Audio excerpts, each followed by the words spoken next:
Médiatique et populaire, le ministre de l'Intérieur attire toujours derrière lui toute une cohorte de journalistes parisiens, comme ici ce matin à Quimper, surtout quand l'actualité nationale est dense.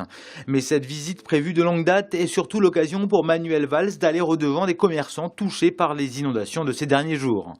Même si évidemment elles n'ont pas été au niveau de celles de 2000, on voit que les dispositifs d'alerte ont bien fonctionné, mais qu'on vit ici dans un environnement qui nécessite de malheureusement affronter ce type de catastrophe.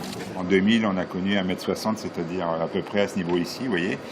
Donc on a échangé quelques mots, et puis c'est quelqu'un qui est très pressé, je crois, en ce moment, donc on n'a pas eu le temps de discuter beaucoup, mais bon, c'était très sympathique comme entretien. Il faut être présent, sur le terrain, il faut se mobiliser, il faut montrer que le gouvernement est aux côtés des Français.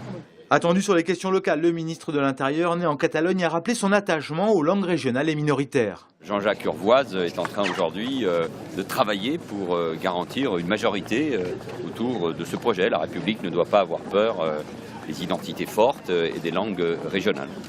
Même si le chemin est encore long, pour ratifier les chartes des langues régionales et ses 39 articles, il faut aujourd'hui obtenir une modification de la Constitution française. Pour obtenir cette modification, il faut que le Sénat et l'Assemblée votent le texte dans les mêmes termes et que, réunis en congrès, il y ait 3/5 de vote des suffrages exprimés.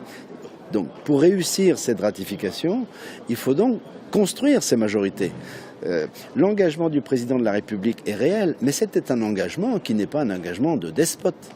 Après Quimper, le ministre de l'Intérieur s'est rendu à Châteaulin avant de finir son Trobraise dans le Morbihan.